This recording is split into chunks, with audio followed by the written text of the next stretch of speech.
The Innocents Abroad by Mark Twain. Chapter 36. 9,000 miles east. Imitation American town in Russia. Gratitude that came too late.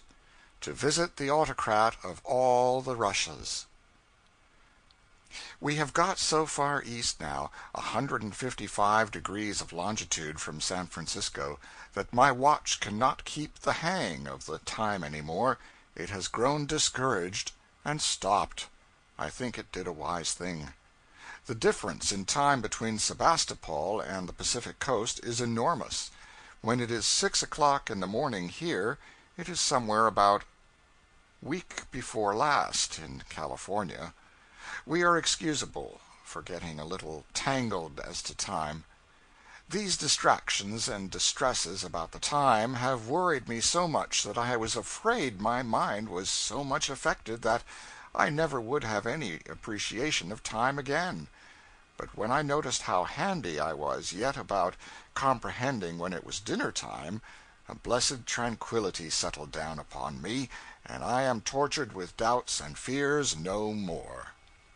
Odessa is about 20 hours' run from Sebastopol, and is the most northerly port in the Black Sea. We came here to get coal, principally. The city has a population of 133,000, and is growing faster than any other small city out of America.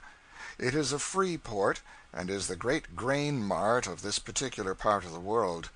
Its roadstead is full of ships. Engineers are at work now turning the open roadstead into a spacious artificial harbor. It is to be almost enclosed by massive stone piers, one of which will extend into the sea over 3,000 feet in a straight line. I have not felt so much at home for a long time as I did when I raised the hill and stood in Odessa for the first time. It looked just like an American city. Fine, broad streets, and straight as well. Low houses, 2 or 3 stories, wide, neat, and free from any quaintness of architectural ornamentation. Locust trees bordering the sidewalks, they call them acacias. A stirring business look about the streets and the stores. Fast walkers. A familiar new look about the houses and everything. Yea, and a driving and smothering cloud of dust that was so like a message from our own dear native land that we could hardly refrain from shedding a few grateful tears and execrations in the old-time honored American way. Look up the street or down the street, this way or that way, we saw only America. There was not one thing to remind us that we were in Russia. We walked for some little distance, reveling in this home vision, and then we came upon a church and a hack driver, and presto, the illusion vanished. The church had a splendor-spired dome that rounded inward at its base and looked like a turnip turned upside down, and the hackman seemed to be dressed in a long petticoat without any hoops. These things were essentially foreign, and so were the carriages, but everybody knows about these things, and there is no occasion for my describing them. We were only to stay here a day and a night and take in coal. We consulted the guide-books and were rejoiced to know that there were no sights in Odessa to see, and so we had one good, untrammeled holiday on our hands, with nothing to do but idle about the city and enjoy ourselves. We sauntered through the markets and criticized the fearful and wonderful costumes from the back country, examined the populace as far as eyes could do it, and closed the entertainment with an ice-cream debauch. We do not get ice-cream everywhere, and so, when we do, we are apt to dissipate to excess. We never cared anything about ice-cream at home, but we look upon it with a sort of idolatry now that it is so scarce in these red-hot climates of the East. We only found 2 pieces of statuary, and this was another blessing. One was a bronze image of the Duc de Richelieu, grandnephew of the splendid Cardinal. It stood in a spacious, handsome promenade overlooking the sea, and from its base a vast flight of stone steps led down to the harbor, 200 of them, 50 feet long, and a wide landing at the bottom of every 20. It is a noble staircase, and from a distance the people toiling up it looked like insects. I mention this statue and this stairway because they have their story. Richelieu founded Odessa, watched over it with paternal care, labored with a fertile brain and wise understanding for its best interests, spent his fortune freely to the same end, endowed it with a sound prosperity, and one which will yet make it one of the great cities of the Old World, built this noble stairway with money from his own private purse, and, well, the people for whom he had done so much let him walk down these same steps one day, unattended, old, poor, without a second coat to his back, and when, years afterwards, he died in Sebastopol in poverty and neglect, they called a meeting, subscribed liberally, and immediately erected this tasteful monument to his memory, and named a great street after him. It reminds me of what Robert Burns' mother said when they erected a stately monument to his memory. "Ah, Robbie, you asked them for bread, and they gi'n you a stone." The people of Odessa have warmly recommended us to go and call on the Emperor, as did the Sevastopolians. They have telegraphed His Majesty, and he has signified his willingness to grant us an audience. So we are getting up the anchors and preparing to sail to his watering place. What a scratching around there will be now! What a holding of important meetings and appointing of solemn committees! And what a furbishing up of claw-hammer coats and white silk neckties! As this fearful ordeal we are about to pass through pictures itself to my fancy in all its dread sublimity, I begin to feel my fierce desire to converse with a genuine emperor cooling down and passing away. What am I to do with my hands? What am I to do with my feet? What in the world am I to do with myself? End of chapter 36. Chapter 37. Summer Home of Royalty, Practicing for the Dread Ordeal, Committee on Imperial Address, Reception by the Emperor and Family, Dresses of the Imperial Party, Concentrated Power, Counting the Spoons, At the Grand Duke's, A Charming Villa, A Knightly Figure, The Grand Duchess, A Grand Ducal Breakfast, Baker's Boy the Famine Breeder, Theatrical Monarchs a Fraud, Saved as by Fire, The Governor, General's Visit to the Ship, Official Style, Aristocratic Visitors, Munchausenizing with them, Closing Ceremonies. We anchored here at Yalta, Russia, 2 or 3 days ago. To me the place was a vision of the Sierras, the tall gray mountains that back it, their sides bristling with pines, cloven with ravines, here and there a hoary rock towering into view, long straight streaks sweeping down from the summit to the sea, marking the passage of some avalanche of former times. All these were as like what one sees in the Sierras as if the one were a portrait of the other. The little village of Yalta nestles at the foot of an amphitheater, which slopes backward and upward to the wall of hills, and looks as if it might have sunk quietly down to its present position from a higher elevation. This depression is covered with the great parks and gardens of noblemen, and through the mass of green foliage the bright colors of their palaces bud out here and there like flowers. It is a beautiful spot. We had the United States consul on board, the Odessa consul. We assembled in the cabin and commanded him to tell us what we must do to be saved, and tell us quickly. He made a speech. The first thing he said fell like a blight on every hopeful spirit. He had never seen a court reception. 3 groans for the consul. But he said he had seen receptions at the Governor-General's in Odessa, and had often listened to people's experience of receptions at the Russian and other courts, and believed he knew very well what sort of ordeal we were about to essay. Hope budded again. He said we were many. The summer palace was small, a mere mansion. Doubtless we should be received in summer fashion, in the garden. We would stand in a row, all the gentlemen in swallow-tail coats, white kids, white neckties, and the ladies in light-colored silks, or something of that kind, At the proper moment, 12 meridian, the Emperor, attended by his suite, arrayed in splendid uniforms, would appear and walk slowly along the line, bowing to some and saying 2 or 3 words to others.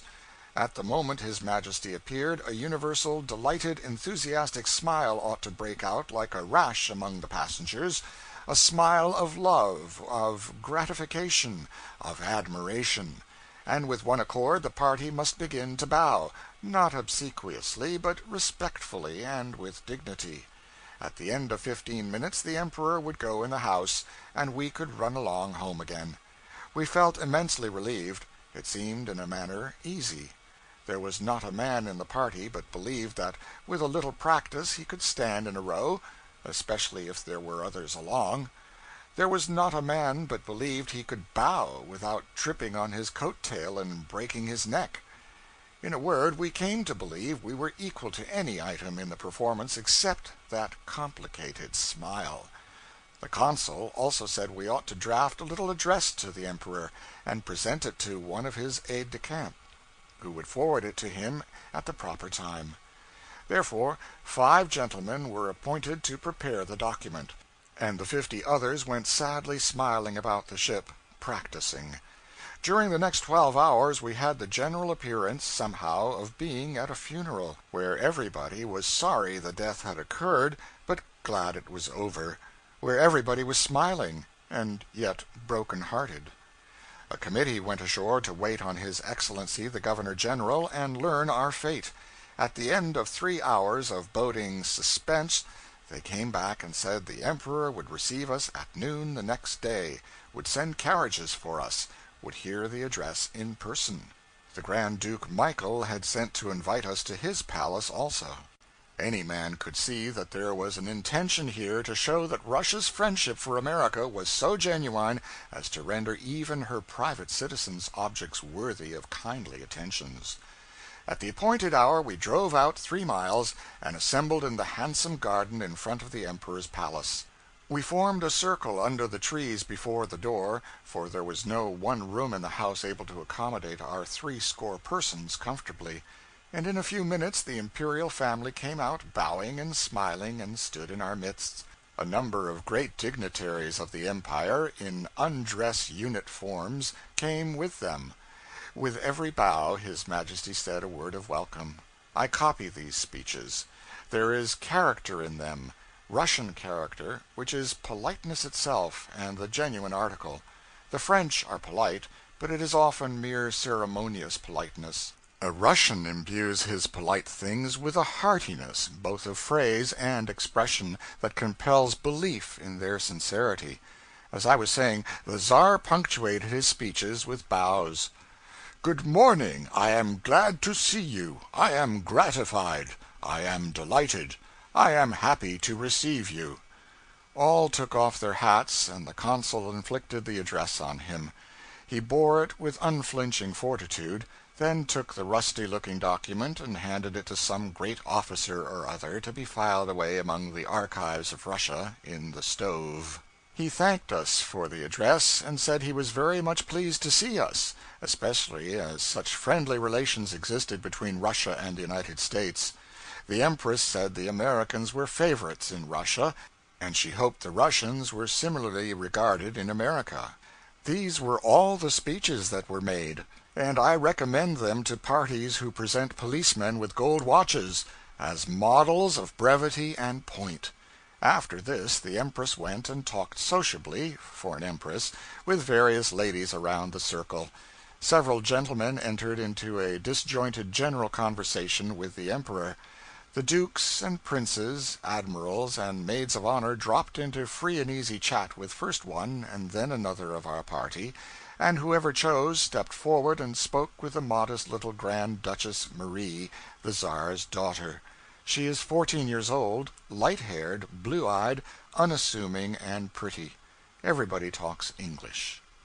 The Emperor wore a cap, frock coat, and pantaloons, all of some kind of plain white drilling, cotton or linen, and sported no jewelry or any insignia whatever of rank.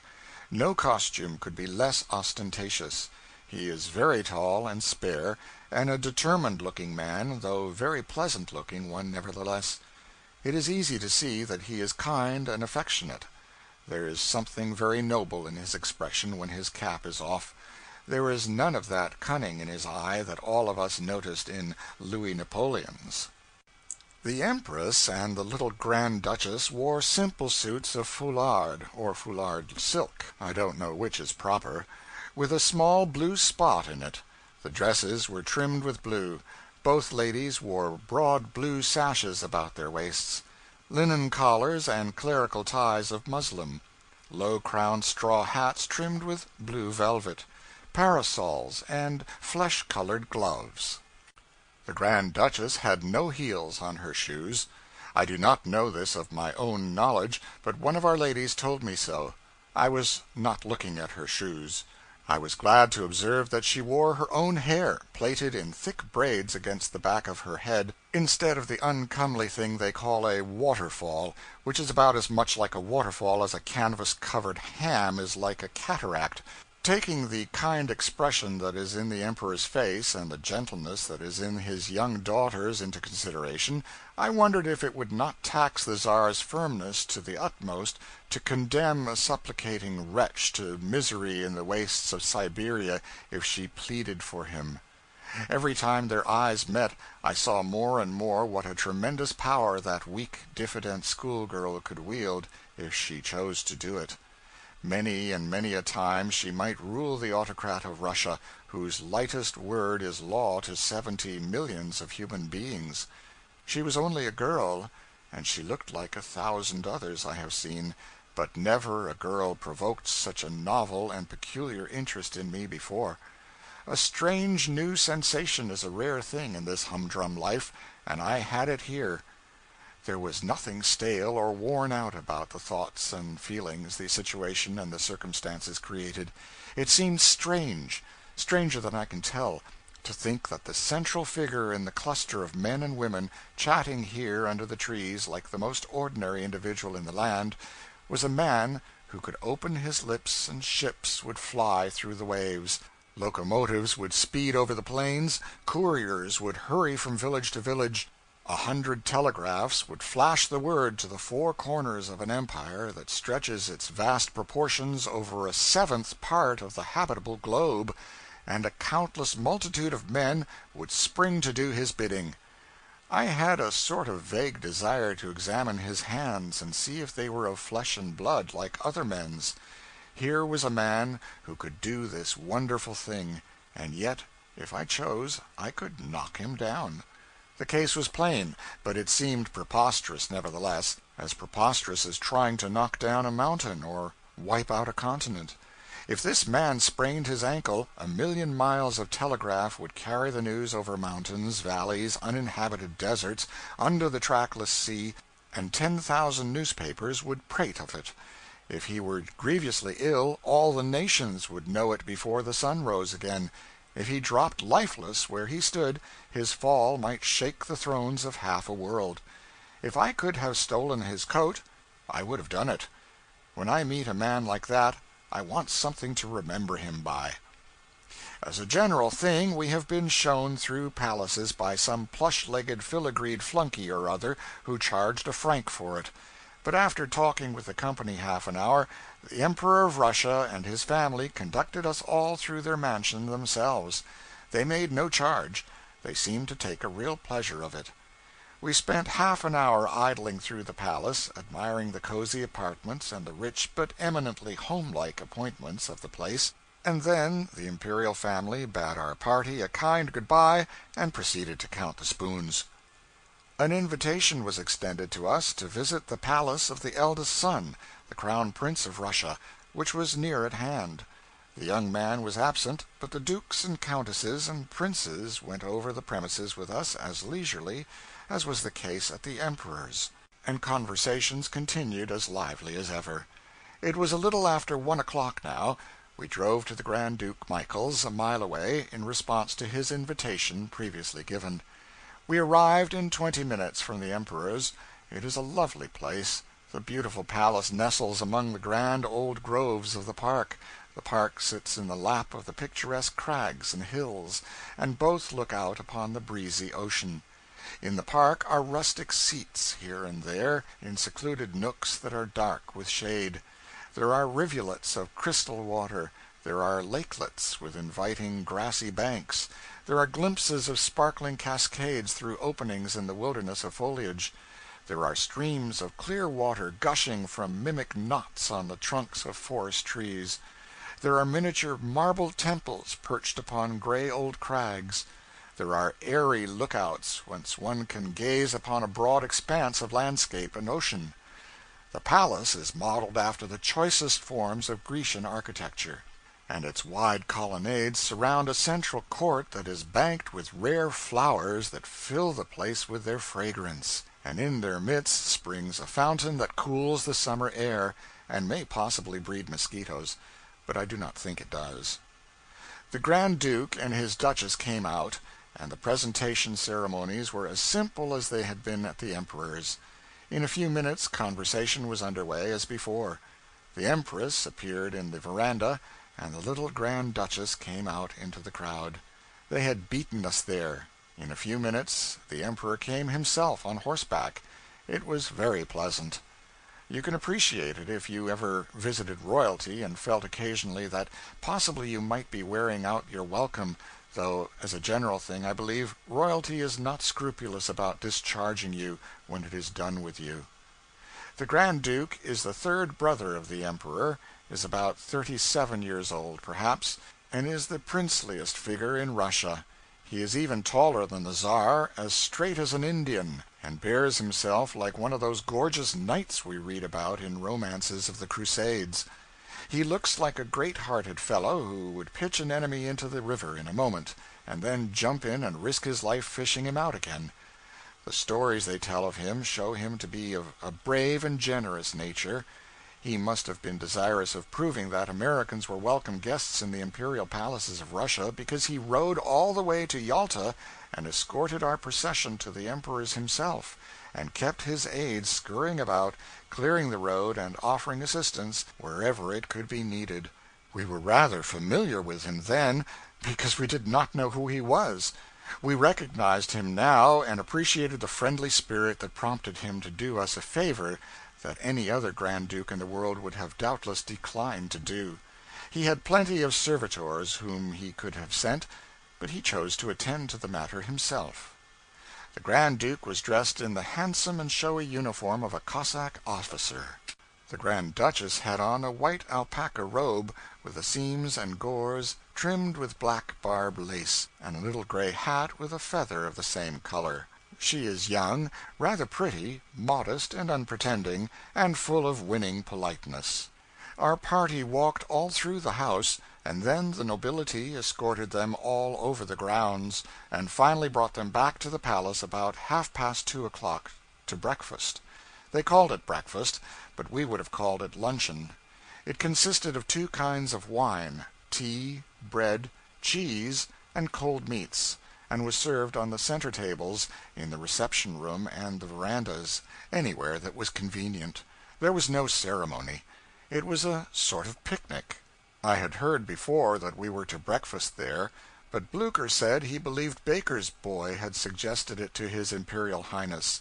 I think not, though it would be like him. Baker's boy is the famine breeder of the ship. He is always hungry. They say he goes about the staterooms when the passengers are out, and eats up all the soap. And they say he eats oakum. They say he will eat anything he can get between meals, but he prefers oakum. He does not like oakum for dinner, but he likes it for a lunch, at odd hours, or anything that way. It makes him very disagreeable, because it makes his breath bad, and keeps his teeth all stuck up with tar. Baker's boy may have suggested the breakfast, but I hope he did not.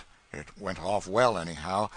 The illustrious host moved about from place to place, and helped to destroy the provisions and keep the conversation lively, and the Grand Duchess talked with the veranda parties, and such as had satisfied their appetites and straggled out from the reception room.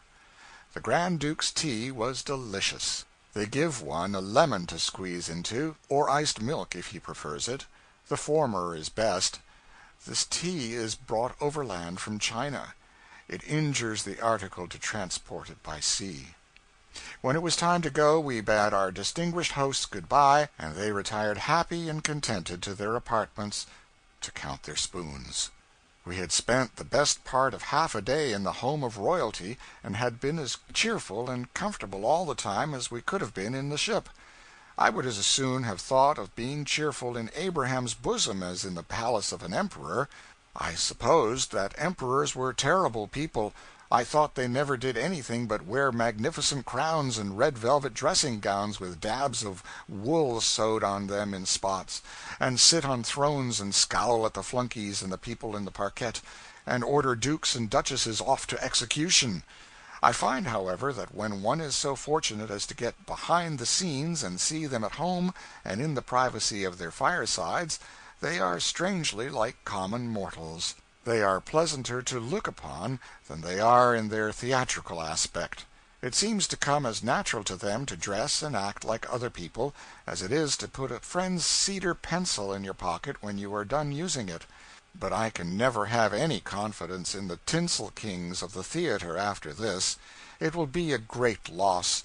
I used to take such a thrilling pleasure in them, but hereafter I will turn me sadly away and say, "This does not answer. This isn't the style of king that I am acquainted with." When they swagger around the stage in jeweled crowns and splendid robes, I shall feel bound to observe that all the emperors that ever I was personally acquainted with wore the commonest sort of clothes, and did not swagger. And when they come on the stage attended by a vast bodyguard of supes in helmets and tin breastplates, it will be my duty as well as my pleasure to inform the ignorant that no crowned head of my acquaintance has a soldier anywhere about his house or his person. Possibly it may be thought that our party tarried too long, or did other improper things, but such was not the case. The company felt that they were occupying an unusually responsible position. They were representing the people of America, not the government, and therefore they were careful to do their best to perform their high mission with credit. On the other hand, the imperial families, no doubt, considered that in entertaining us they were more especially entertaining the people of America than they could by showering attentions on a whole platoon of ministers plenipotentiary, and therefore they gave to the event its fullest significance, as an expression of goodwill and friendly feeling toward the entire country. We took the kindnesses we received as attentions thus directed, of course, and not to ourselves as a party. That we felt a personal pride in being received as the representatives of a nation, we do not deny. That we felt a national pride in the warm cordiality of that reception can not be doubted. Our poet has been rigidly suppressed from the time we let go the anchor. When it was announced that we were going to visit the Emperor of Russia, the fountains of his great deep were broken up, and he rained ineffable bosh for 24 hours. Our original anxiety as to what we were going to do with ourselves was suddenly transformed into anxiety about what we were going to do with our poet. The problem was solved at last. 2 alternatives were offered him.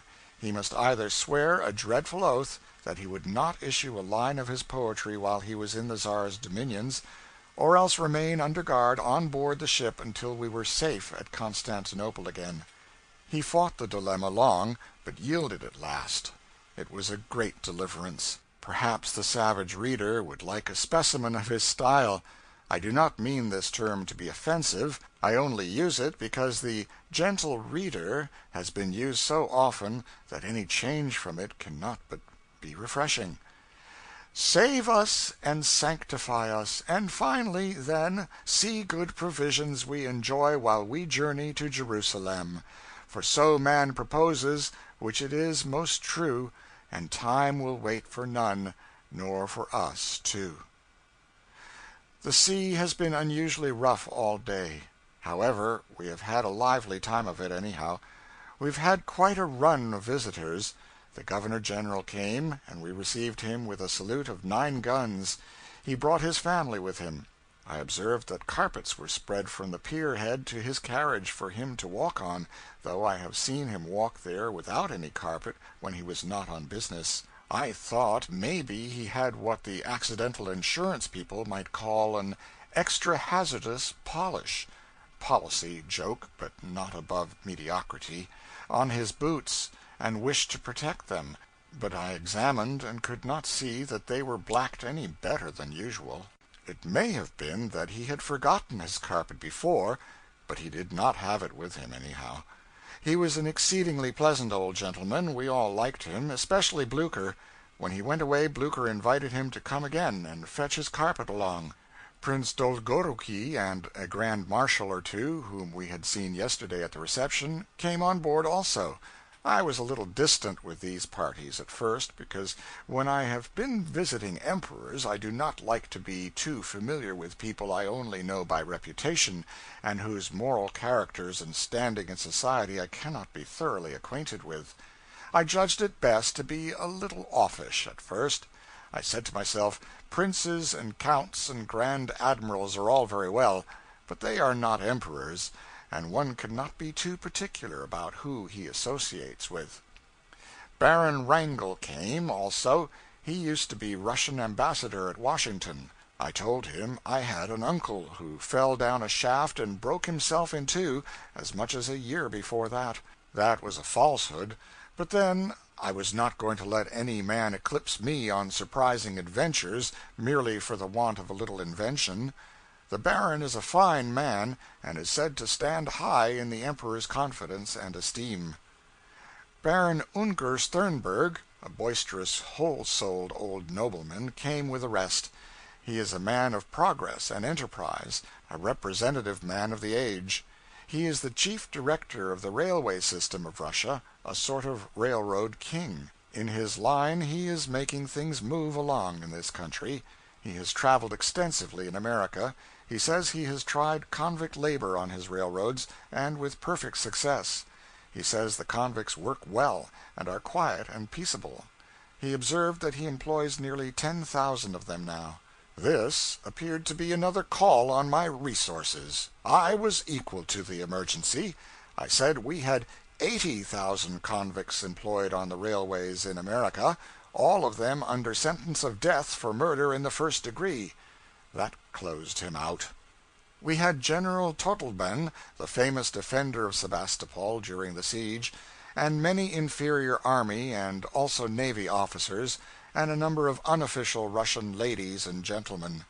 Naturally, a champagne luncheon was in order, and was accomplished without loss of life. Toasts and jokes were discharged freely, but no speeches were made save one thanking the Emperor and the Grand Duke, through the Governor-General, for our hospitable reception, and one by the Governor-General in reply, in which he returned the Emperor's thanks for the speech, etc., etc. End of chapter 37.